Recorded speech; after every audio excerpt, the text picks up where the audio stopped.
Hello to all, myself Neha, and today we are going to discuss 5th class lesson number 1 vocab junction. So we are going to discuss about the vocab junction. So what is we have in vocab junction? What we are going to discuss in our vocab junction is something about the phrases. So आज हम discuss करेंगे अपने vocab junction में something about phrases. कैसे हम phrases के बारे में एक नई चीज सीखेंगे. Let's see. So I have a sentence and try to make you understand about that sentence and that kind of phrases. So I have told you we are going to discuss about, we are going to tell something about the phrases. So these phrases are not the simple phrases. They have apparent meaning, they have different apparent meaning and their hidden meaning is different from their apparent meaning. So हमारे पास जो phrases हैं उनका hidden meaning उनके apparent meaning से थोड़ा अलग या different है. तो सबसे पहले हम देखेंगे.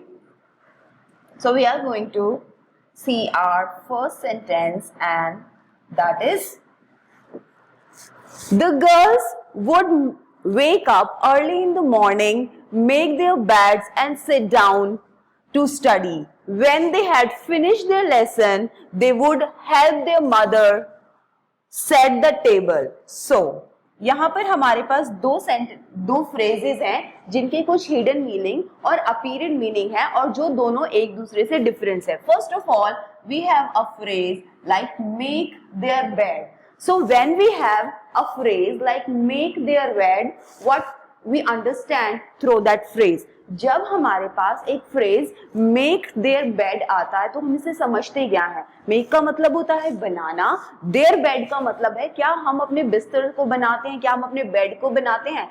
No, that means to tied up your bed. तो यहाँ जो इसका अपीरियंट यानी कि जो इसका ऊपरी मीनिंग है वो उसके हिडन मीनिंग या उसके वास्तविक अर्थ से डिफरेंट है. यानी कि मेक देयर बेड का मतलब है बेड्स को बनाना, बट इन रियलिटी इस फ्रेज का मतलब है to tide up your bed, अपने बेड को क्लीन करना. So this is all we are going to discuss in our today's video lecture. So we are going to discuss about the phrases.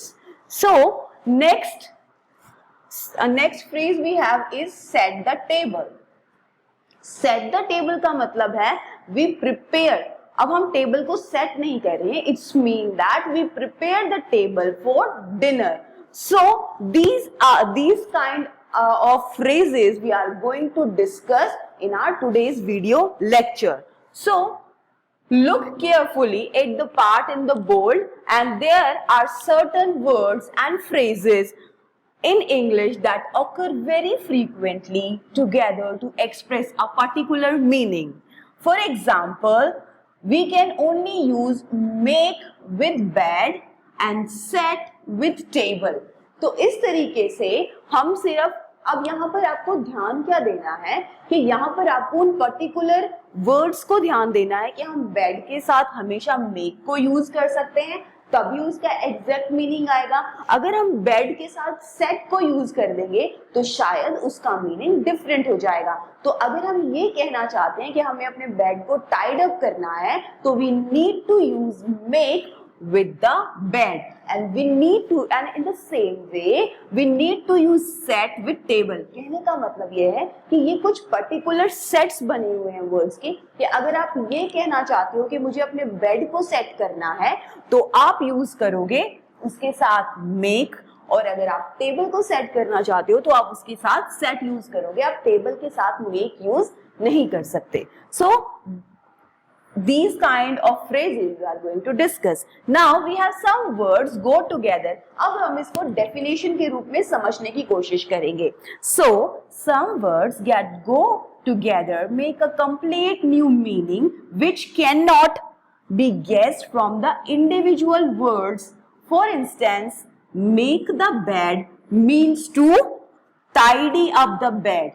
Okay, we have so in this way अगर हमें इन चीजों को clearly समझना है या हम इन phrases को समझना चाहते हैं तो डेफिनेशन के तौर पर हमें ये समझना है कि ये वो फ्रेजेस हैं जब इन्हें हम अपीरियंटली देखेंगे या इनका हम ऊपरी तौर से देखेंगे तो इनका डिफरेंट मीनिंग होगा, बट इनका हिडन या छुपा हुआ मीनिंग इनके अपीरेंट मीनिंग से कंप्लीटली डिफरेंट होता है. लाइक जब हम कहते हैं मेक देयर बेड और जब हम ये कहते हैं टाइड अप देयर बेड, तो they have apparent meaning in the different sense and hidden meaning in the different sense. So other word combination are words that go together frequently. For example, set the table. और ऐसे ही हमारे पास और दूसरे word है जिनको हम discuss करेंगे. Like set the table means to actually set the table at meal times. तो set the table जब हम बोलते हैं तो इसका मतलब हम किसी टेबल को सेटिंग नहीं कर रहे हैं. We just prepare the table for a meal. हम सिर्फ खाने के लिए उस टेबल को तैयार कर रहे हैं. तो इस तरीके से ये इनके हिडन मीनिंग है जो इनके ऊपरी या अपीयरेंट मीनिंग से अलग होते हैं. Now come forward. अब मेरे पास दो पिक्चर्स हैं and I have a verb here और मेरे पास सेंटर में एक वर्ब है और बाकी दो मेरे पास जो है वो फ्रेजेस हमें इनके क्रिएट करने हैं.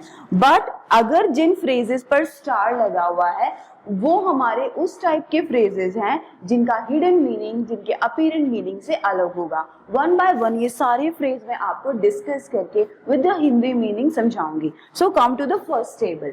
Let's we have do here. So हम शुरू करते हैं रिसर्च से. तो हमने क्या करना है, हमारा सेंटेंस बनेगा डू रिसर्च. हम इनको सॉर्ट आउट करेंगे कैसे और समझेंगे कैसे. हमारे पास मेन वर्ब है डू और हमारे पास हेल्पिंग वर्ब है डू और मेन वर्ब है रिसर्च. तो इन दोनों को मिलाने के बाद हमारा मीनिंग क्या बनेगा, डू रिसर्च. रिसर्च का मतलब क्या होता है, to find out something new. जब हम कुछ नया खोजने की बात करते हैं तब हम उसको रिसर्च बोलते हैं. अगर आपके पास एक फ्रेज आता है डू रिसर्च तो इसका मतलब होता है that to find out something new, कि कुछ नया खोजा हुआ या कुछ नया फाइंड आउट करना. तो इसका जो अपीयरेंट मीनिंग है वो इसके हिडन मीनिंग दोनों सेम है. तो ये हमारा वो पर्टिकुलर फ्रेज नहीं है. Now come to the business. अब हम आते हैं अपने सेकेंड वर्ड या सेकेंड वर्ब के पास. ये हमारी हेल्पिंग वर्ब है और ये हमारी मेन वर्ब है. अगर हम सेंटेंस या फ्रेज क्रिएट करते हैं डू बिजनेस, तो बिजनेस का मतलब क्या होता है, वर्क. तो सीधी सी बात है, हमारे सेंटेंस का मतलब निकलता है डू योर वर्क. और जो अपीयरेंट का मतलब होता है जो हमें ऊपर से समझ में आ रहा है और हिडन का मतलब होता है जो ऊपर से समझ में नहीं आ रहा, जो छुपा हुआ है. तो अगर आपके पास फ्रेज आता है डू बिजनेस तो इसका मतलब है कि अपना काम करो. तो अपीयरेंट मीनिंग और हिडन मीनिंग जो है वो सेम है. अब उसके बाद है homework. Do homework. Simple meaning है अपना होमवर्क करने के लिए कहा जा रहा है. अगर आपके पास नेक्स्ट सेंटेंस आता है डू योर बेस्ट, कि अपना बेस्ट दो, तो इसका भी अपीयरेंट मीनिंग और हिडन मीनिंग सेम है. Next we have do sum, कि हमें किसी चीज को जोड़ना है, तो इसका अपीयरेंट मीनिंग और हिडन मीनिंग सेम है. बट अब हमारे पास वो स्पेशल फ्रेज आएगा जिसका हिडन मीनिंग उसके अपीयरेंट मीनिंग से बिल्कुल अलग है और जो हम फ्रेजेस को पढ़ने के बाद इजीली फाइंड आउट नहीं कर पाते हैं. वो क्या है, डू द डिशेज. अगर आपके पास सेंटेंस आता है डू द डिशेज, तो इसका मतलब क्या निकलेगा. डिशेज माने हम प्लेट्स के लिए यूज करते हैं, डू का मतलब होता है करना, तो सेंटेंस का मतलब निकलता है कि प्लेट्स को करें. एक्चुअली में जो इसका अपीयरेंट मीनिंग है वो इसके हिडन मीनिंग से बिल्कुल अलग है. डू डिशेज का मतलब होता है क्लीन द यूटेंसिल्स. जब हमें बर्तन साफ करने के लिए कहा जाता है इन इंग्लिश लैंग्वेज तो हम क्या कहेंगे, डू द डिशेज. तो इस तरीके से ये हमारा वो स्पेशल फ्रेज है जिसकी डिस्कशन या बात हम इस सेक्शन में कर रहे हैं. तो इस तरीके से हमने अपना पहला जो पिक्चर डायग्राम है वो सॉर्ट आउट किया. Now come to the second diagram of picture. और अब हम इसको इस मेन वर्ब की मदद से सॉर्ट आउट करेंगे हर एक जो है सेंटेंस क्रिएट करके. हम स्टार्ट करते हैं एग्जाम से लेकर. टेक एग्जाम का मतलब होता है एग्जाम लेना, तो इसका अपीयरेंट मीनिंग और हिडन मीनिंग बिल्कुल सेम है. So there is no confusion about this. Next है आपका टेक एक्शन. एक्शन का मतलब होता है जब हम किसी कार्य को करना शुरू करते हैं या काम करते हैं. तो टेक एक्शन बिल्कुल क्लियर है कि कोई काम करने के लिए कहा जा रहा है. टेक अ फोटो, ये भी बिल्कुल क्लियर है कि हमें एक पिक्चर क्लिक करने के लिए कहा जा रहा है. Take rest. टेक रेस्ट का मतलब होता है आराम करना, तो ये भी क्लियर है. Take a cab, it's also a very clear phrase कि हमें कैब लेने के लिए कहा जा रहा है. But here we have three particular और special phrases. ये वो तीन phrases हैं जिनके hidden meaning, जिनके apparent meaning से बिल्कुल completely different होंगे. So how are they? Take your time. Take your time का मतलब है take enough time to think. जब आपसे इंग्लिश में ये फ्रेज कहा जाता है टेक योर टाइम, तो इसका मतलब होता है टेक योर प्रॉपर टाइम और टेक एनफ टाइम. सो यहां पर है take your proper time. Fine.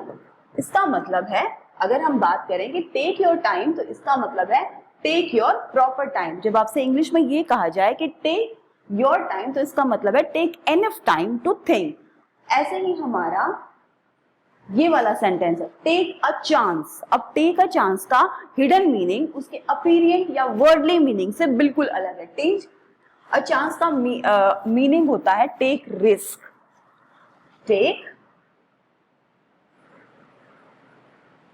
Risk.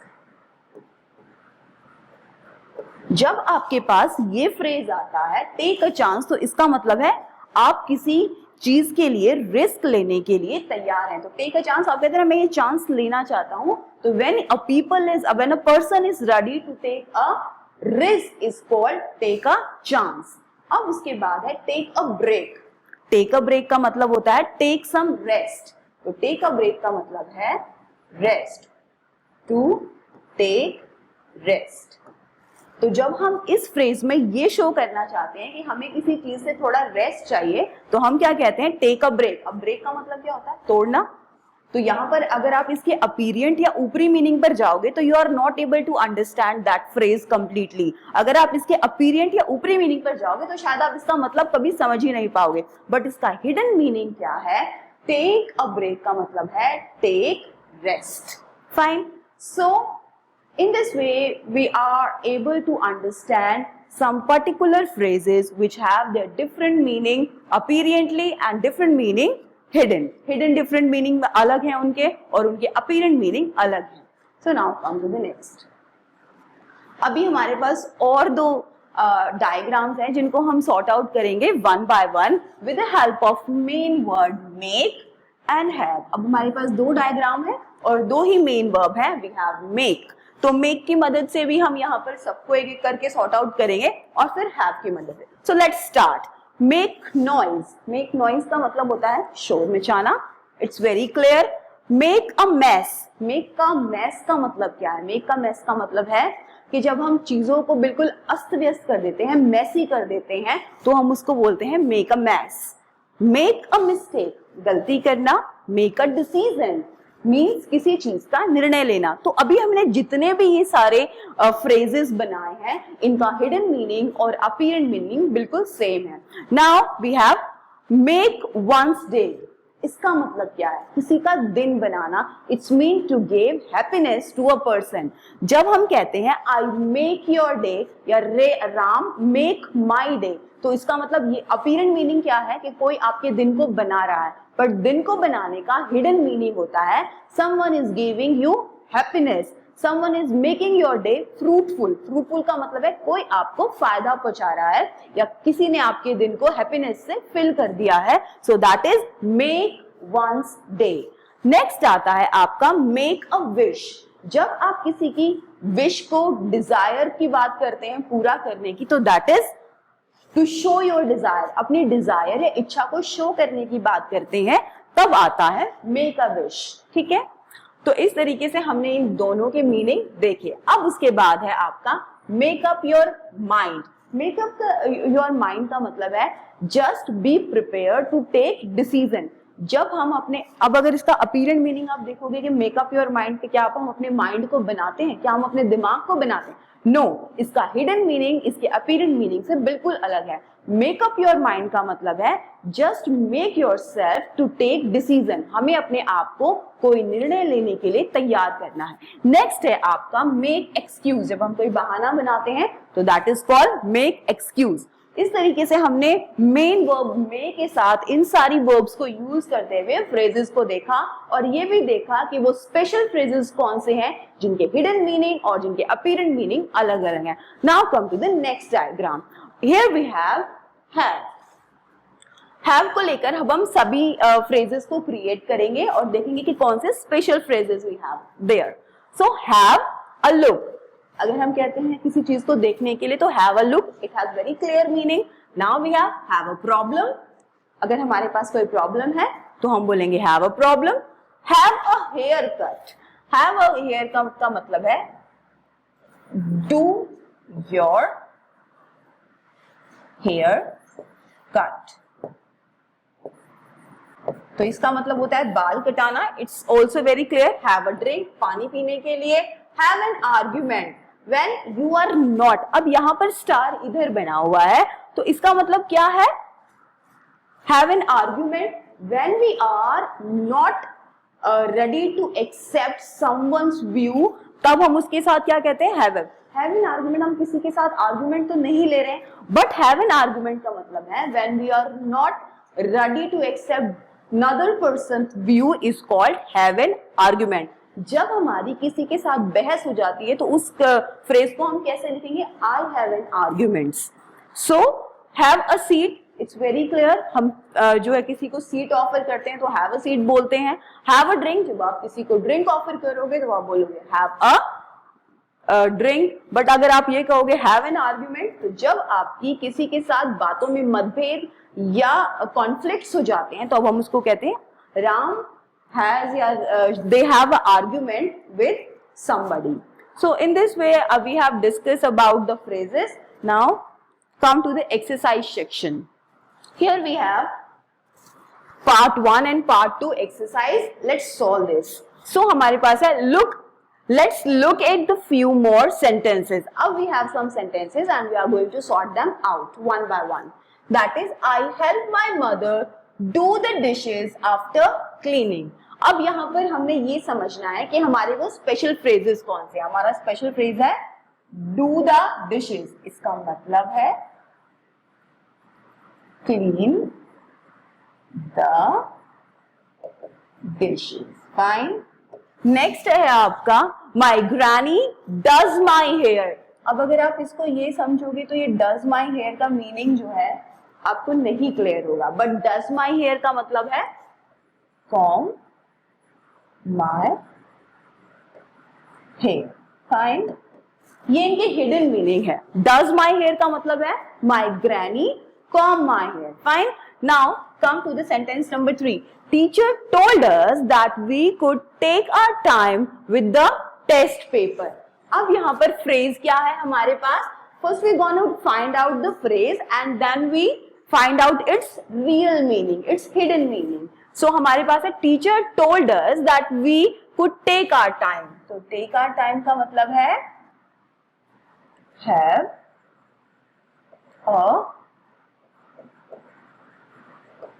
Proper time. जब हम किसी चीज के लिए प्रॉपर टाइम लेते हैं तो हम कहते हैं टेक योर टाइम या take my time. I take my time, मैं अपना प्रॉपर या पूरा टाइम लूंगी किसी चीज को करने के लिए। तो उस चीज को हम इस फ्रेज में कैसे लिखेंगे? Take your time. Now come to the sentence number 4। Mother asked me to quickly make up my mind about where I wanted to go for my vacation. अब यहाँ पर फ्रेज क्या है? अब आप फ्रेज को कैसे ढूंढोगे? आप ऐसे कैसे इस पेयर ऑफ वर्ड्स को ढूंढोगे? आप ऐसा ग्रुप ऑफ वर्ड कैसे ढूंढोगे जिसका मतलब आपको क्लियर नहीं हो रहा है? ऐसा बहुत बार होता है जब हम अपनी बुक पढ़ते हैं और कुछ वर्ड्स का ग्रुप हमारे सामने होता है जिनका मतलब हमें क्लियर नहीं होता। बस ये वही रीडिंग सेक्शन को, अंडरस्टैंडिंग सेक्शन को सॉर्ट आउट करने वाला जो है आपका सेक्शन है और it will help you in understanding the English language in more better way. So mother asked me to quickly make up my mind. अब यहाँ पर है मेक अप माई माइंड। क्या आप अपने वाइफ को माइंड को मेकअप करते हो? बट यहाँ पर मेकअप माई माइंड का मतलब है कि आप be ready to take decision. इसका मतलब है be ready to take decisions. ठीक है, जब हम डिसीजन देख करने के लिए अपने दिमाग को तैयार करते हैं तब हम क्या कहते हैं, make up my mind. Fine, अब नेक्स्ट है हमारे पास, we had an argument with our senior about the winning goals. अब यहाँ पर हमारे पास फ्रेज क्या है, we had an argument that we are not ready to accept their view. तो जहां पर आपका कॉन्फ्लिक्ट की सिचुएशन हो तो आप क्या कहोगे, वी हैड एन आर्ग्यूमेंट। क्या आपको कोई आर्ग्यूमेंट देता है? नहीं, आपको कोई आर्ग्यूमेंट नहीं देता। सिर्फ ये वो सिचुएशन होती है जब आपके विचार सामने वाले व्यक्ति के विचारों से नहीं मिलते, तो इस सिचुएशन को हम क्या कहते हैं, we had an argument.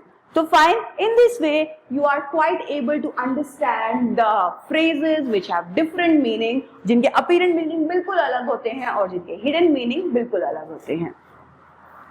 So now come to the second question, that is read the, अब ये हमारा एक्चुअली फर्स्ट एक्सरसाइज है बट इसको हम अच्छे से सॉल्व करेंगे। Read this sentences and underline the word that go together to make particular meaning. अब हमने क्या करना है, इन सेंटेंसेस को रीड करना है और अंडरलाइन करना है उन वर्ड्स को, to go together a make particular meaning, जो एक पर्टिकुलर मीनिंग क्रिएट करते हैं। The teacher asked us not to make noise. अब यहां पर क्या है, not to make noise, not to make mistake है, sorry. The teacher asked us not to make mistake. Not to make mistake यहां पर हमारा वो फ्रेज है और इसका मीनिंग क्या है, not to conduct mistake. The teacher asked us not to make mistakes. Fine. तो इसका हिडन मीनिंग हो गया ये। नेक्स्ट है आपका, mother asked me to do the dishes. ये हमने अभी समझा है कि डू द डिशेज का मतलब क्या है, clean the dishes. Do the dishes का मतलब होता है clean the dishes. Next we have, I have made my mind about joining the college. Made my mind का मतलब क्या है, ये आपका फ्रेज है, ये आपने अंडरलाइन करना है। Made my mind का मतलब है when you are ready to take decision, be prepared, है ना।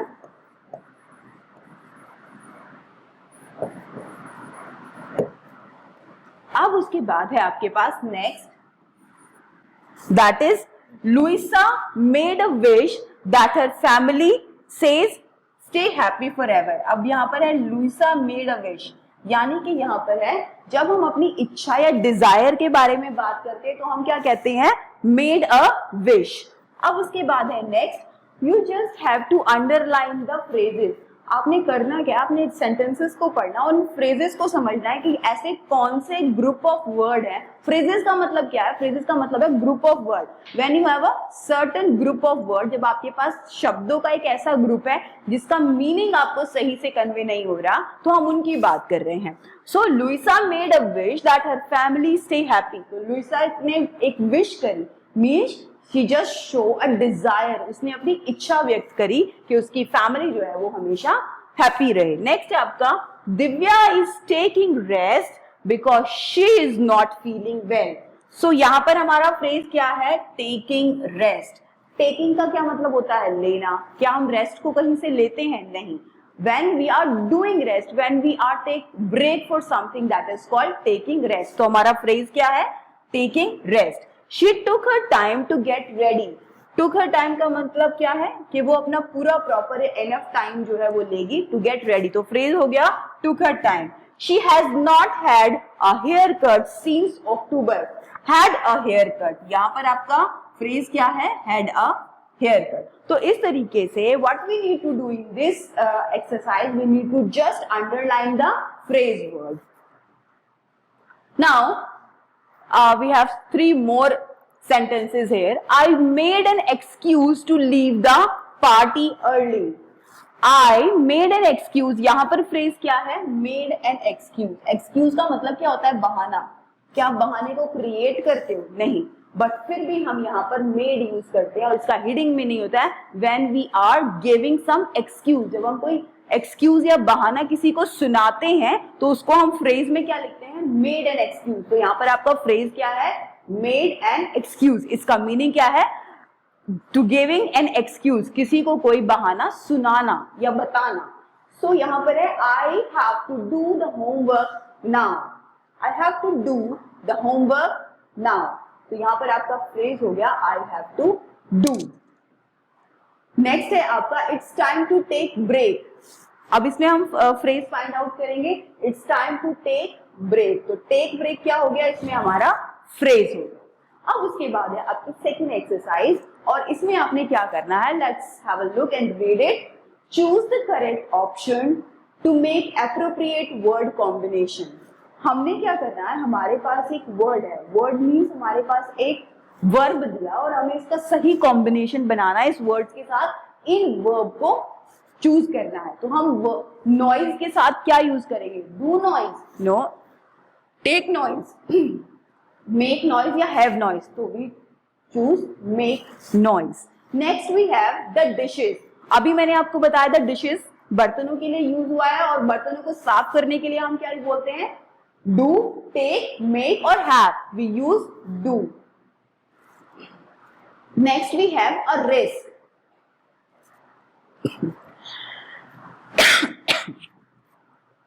Next we have a risk. A risk के साथ क्या करते हैं हम, रिस्क को क्या करते हैं, वी टेक अ रिस्क। तो हम हमारे पास ऑप्शन है do, take, make and have. तो हम कौन सी वाली हेल्पिंग वर्ब यूज करेंगे, वी टेक रिस्क। और टेक रिस्क का मतलब होता है जब हम कोई चांस लेना चाहते हैं, रिस्क कर लेते हैं, तो हम क्या कहते हैं, वी टेक रिस्क। अब आता है हेयर कट। तो हम क्या कहेंगे, इसमें से फाइंड आउट करेंगे, do hair cut, take hair cut, make hair cut और हैव हेयर कट। तो we say have hair cut. Have hair cut का मतलब होता है just cut down your hair, just do your hair cut down. अब उसके बाद है लंच। तो लंच के साथ तो बिल्कुल आसान है, do your lunch, take your lunch, make your lunch और हैव योर लंच। हम हमेशा यूज करते हैं लंच के साथ हैव योर लंच। नेक्स्ट है हमारे पास मिस्टेक। सो मिस्टेक में हमारे पास फिर से ऑप्शन है 4, do mistake, take mistake, make mistake and have mistake. क्या करेंगे आप मिस्टेक के साथ, make mistake. A decision. Decision के साथ हम कौन सा वर्ब यूज करेंगे, a decision, do decision, take decision, make decision और have decision. We always tend to use make a decision या take a decision, take a decision या। अब उसके बाद है प्लान्स। प्लान्स के साथ हम कौन सी वर्ब यूज करेंगे, do plans, take plans, make plans और हैव प्लान्स। प्लान्स को हम क्या करते हैं, बनाते हैं, तो वी यूज मेक प्लान्स। अब उसके बाद है बिजनेस। बिजनेस का मतलब क्या है, काम। तो क्या करेंगे, do your business, take your business, make your business या have your business. Use do your business. Exam. तो एग्जाम के साथ do your exam, take your exam, make your exam और have your exam. We have 4 option और exam के साथ हमेशा use करोगे take your exam. Next we have question number 3। read these sentences and look at the underlined words. The words do not go together. Rewrite the sentence with the correct combination. अब हमारे पास क्या है, we have some sentences और जिनके साथ उनके mismatch word लगे हुए हैं और हमें सही करना है इनको, make them correct। सबसे पहले है we should not have a mess in the class. We should not make a mess in the class. We should not, तो हम यहाँ पर have की जगह क्या यूज करेंगे, make. We should not make a mess in the class. तो सिर्फ हमारा जो गलत पोर्शन है वो क्या है, we should not have की जगह हम क्या लगा देंगे, make a mess in the class. Mess का मतलब क्या है बताया मैंने आपकी, when you create hustle bustle, when you create disturbance in your class, that is called mess. तो we should not create, इसका मीनिंग जो हिडन मीनिंग है, that we should not create a mess in the class. तो यहाँ पर exact word क्या रहेगा, हम कभी भी यहाँ पर have को यूज नहीं करते, हम हमेशा यूज करते हैं for that make. अब है आपके पास would you say the dishes after the dinner. अभी हमने बताया कि अगर हमें डिशेस साफ करने के लिए किसी को बोलना है तो आप क्या कहोगे, से द डिशेस, आप कहोगे डू द डिशेस। तो हमारा रॉन्ग वर्ड है यहाँ पर से और करेक्ट वर्ड क्या है, do, do the dishes. Fine. Ravi is having a chance with his new house. तो हैविंग अ चांस का मतलब है, यहाँ पर करेक्ट जो इनकरेक्ट वर्ड है वो क्या है आपका, हैविंग। तो यहां पर आएगा Ravi is taking a chance, कि रवि जो है वो नए घर में जाकर एक चांस या एक रिस्क जो है वो ले रहा है। तो एग्जैक्ट वर्ड है यहाँ पर taking. Now we have sentence number D, I do lunch at the canteen. अब डू कितना, अभी हमने लंच को डिस्कस किया, तो लंच के साथ आप क्या लगाएंगे हमेशा, है। तो do is the incorrect word और यहां पर लगाएंगे आप है। फाइन। शान needs to do an effort to improve his, Shan needs to do an effort to improve his grade। यहां पर है आपका do जो है वो इनकरेक्ट है, Shan needs to make, Shan needs to make an effort, efforts जो हमें करने होते हैं। यहाँ पर और एक और कंफ्यूजन चीज है, एफर्ट्स हम हमेशा करते हैं, करने को हम क्या यहाँ पर यूज कर रहे हैं, मेक। तो जिसका अपीरेंट मीनिंग और इसका जो फ्रेजेस मीनिंग है वो बिल्कुल डिफरेंट है। यहाँ आपको सिर्फ इनको समझना है, you need to keep this thing in your mind. आपको समझना भी है और कुछ थोड़ा याद करने जैसा भी है, क्योंकि ये थोड़ा सा कंफ्यूजिंग हो जाता है कि जैसे Shaan needs to make an effort, जब आप किसी चीज के लिए प्रयास कर रहे हैं तो आप क्या करोगे, मेक एन एफर्ट। ठीक है, तो इस तरीके से हमने इस पोर्शन नंबर 3 को सॉर्ट आउट किया। Now come to the portion number 4। Read the situation and complete the sentence with the proper combination of words using do, have, make and take. Here you have 4 words, do, have, make and take, and you have to use these words and complete this given sentences. आपको ये given sentences complete करने हैं इन words की मदद से। तो आप कैसे करोगे, Hari's hair has grown very long, he needs to, अब किसी के हेयर बहुत लंबे हो गए हैं और उसको कट करवाने हैं, तो आप क्या लिखोगे, he needs to have a haircut। Fine, he needs to have a haircut। तो आपने यहाँ पर have को यूज कर लिया। Now come to the sentence number 2, that is Rihanna has been studying for 4 hours, she should, क्या आएगा, she should do, have, make और take, she should take rest। तो रिहाना जो है काफी देर से पढ़ रही है और अब उसको क्या लेना चाहिए, रेस्ट लेना चाहिए, और रेस्ट लेने को क्या कहेंगे, she should take rest। Now come to the sentence number 3, best luck for your exam, do it। यहाँ पर क्या आएगा, आपने किसी को बेस्ट ऑफ लक बोला है और उसके लिए आपने मार्क ऑफ एक्सक्लेमेशन, ये थोड़ा सा समझने में टिकलिस है। डू इट का मतलब होता है ये जब आप किसी को अप्रिशिएट करते हो, किसी को आगे बढ़ने की प्रेरणा देते हो, तो कहेंगे डू इट, करके दिखाना है। तो इस तरह की फीलिंग जो है इसमें आएगी। So you should write like this, do it. Now come to the sentence number 4, dash I dash that one day I shall own a sport car। तो यहां करोगे I do, have, make और take। I wish that, I make a wish, I dash that one day I shall own a sport car। I wish to have, I wish to have that one day I shall own a sports car। I wish to have that one day, yes। अब उसके बाद है आपका next one, that is the teacher asked the children to keep quiet because they were, the teacher asked the children to keep quiet because they were making, because they were making noise। Fine, so this is how we have sort them out। हमने सारी exercise जो है वो sort out करी है और शुरू पर हम ले जाएं कि आज हमने पढ़ा क्या है। आज हमने उन फ्रेजेस को पढ़ा है जिनके हिडन मीनिंग और उनके अपीयरेंट मीनिंग जो है कंप्लीटली डिफरेंट हो। आई होप आप सबकी वोकैब सेक्शन जो है वो समझ में आया होगा। वोकैबुलरी सेक्शन में आज हमने कंप्लीट किया उन फ्रेजेस को जिनके अपीयरेंट मीनिंग और हिडन मीनिंग दोनों आपस में अलग है। This is all we have for today's video lecture. Thank you for being with us.